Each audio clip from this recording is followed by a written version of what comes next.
Did my sister-in-law's plan to humiliate me at my husband's party completely backfire? The day we announced the pregnancy was one of those picture-perfect moments at least. That's how it was supposed to be. I could still feel the giddiness.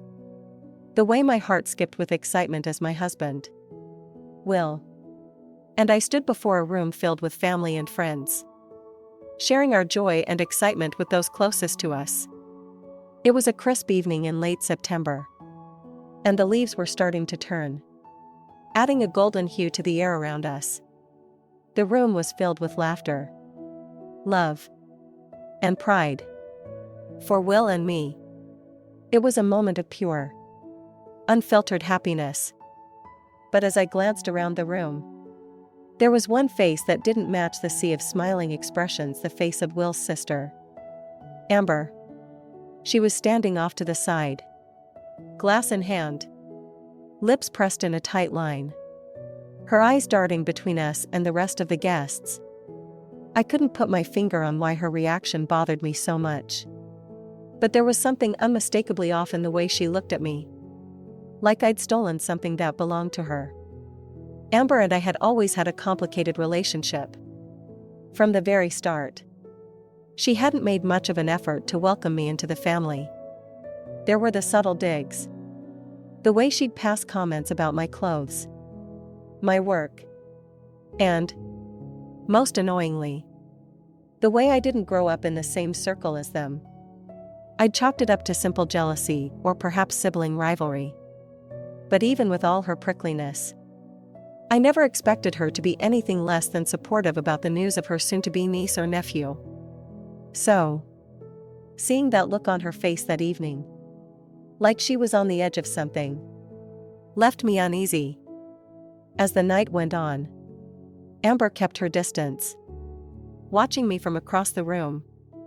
I could feel her gaze, cold and calculating, the way one might study a predator from a safe distance.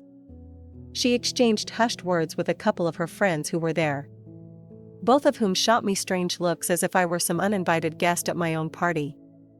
But I pushed the uneasiness aside, telling myself I was probably reading too much into it. It was, after all, a big change for the family. Maybe she just needed time to process it. Life moved on. But that strange, unsettling look of hers stayed lodged in my mind. I couldn't shake it, especially as I started noticing little things that didn't quite sit right. Amber began showing up unannounced at our house more frequently.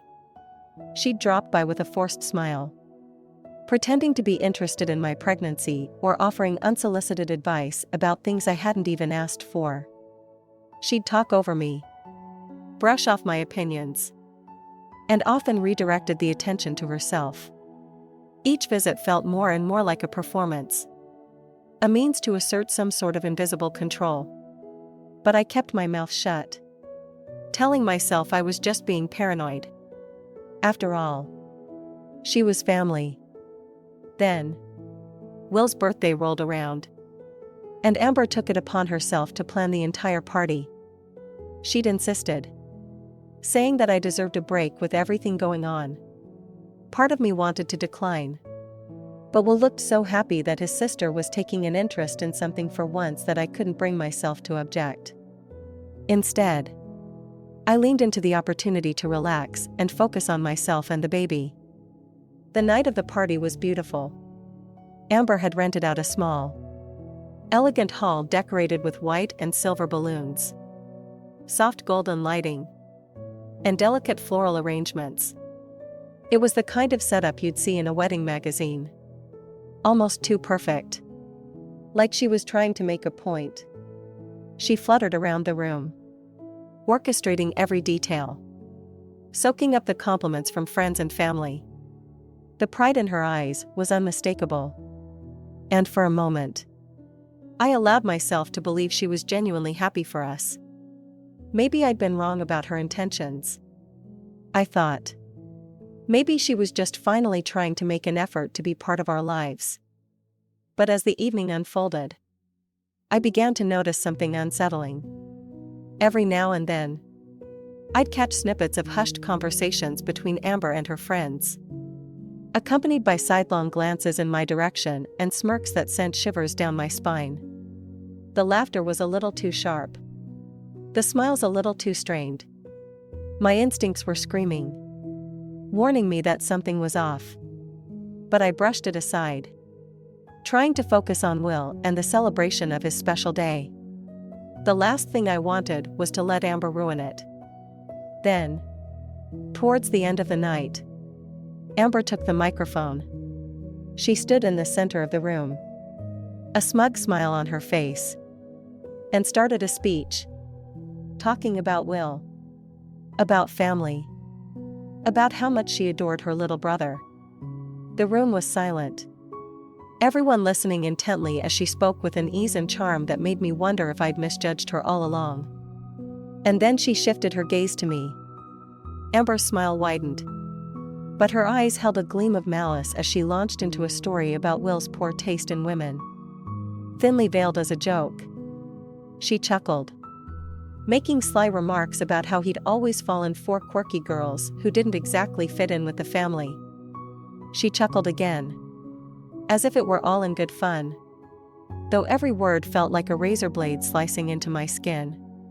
And then, to my horror, she started pulling out mementos, old photos of Will with past girlfriends, each one accompanied by a mocking story. The audience laughed uncomfortably, some glancing at me with pity, others watching with morbid fascination. I felt myself shrinking, humiliated, with nowhere to hide. But Amber didn't stop there. She had a slideshow prepared, filled with embarrassing photos of me, pictures I'd never shared publicly. Some were old, unflattering shots she must have dug up from my college days. Others were moments taken out of context, warped to paint me as some sort of crude, clumsy outsider. Every click of the slide felt like another punch, every laugh a reminder that I was being reduced to a joke at my husband's birthday party. I felt paralyzed, trapped under the weight of Amber's calculated cruelty. She ended her performance with a smug smile, closing the slideshow with a fake toast to family. People clapped, some awkwardly, some enthusiastically, but no one seemed willing to intervene or call her out. My heart sank as I realized just how alone I felt, surrounded by laughter that wasn't meant for me. But then, something unexpected happened. A hand raised in the back. A friend of ours, a kind, level-headed woman named Sarah, stood up and called out Amber, asking why she thought it was appropriate to humiliate her brother's wife in front of everyone.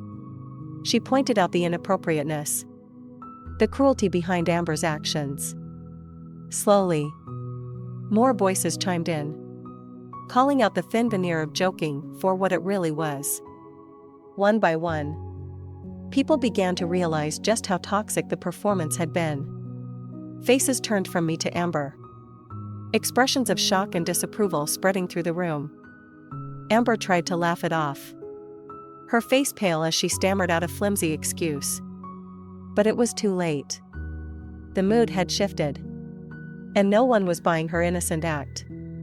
Her friends tried to defend her, but they, too, looked visibly uncomfortable, shuffling awkwardly as the room's energy turned icy. At that moment, Amber's mask slipped entirely. She dropped the microphone, her face twisted with a fury I'd never seen before. She tried to storm out, but in her rage, she accidentally knocked over a table, sending glasses and decorations crashing to the floor. Security stepped in, and Amber, screaming insults, was escorted out. In her frenzy, she shoved one of the guards, resulting in her being detained.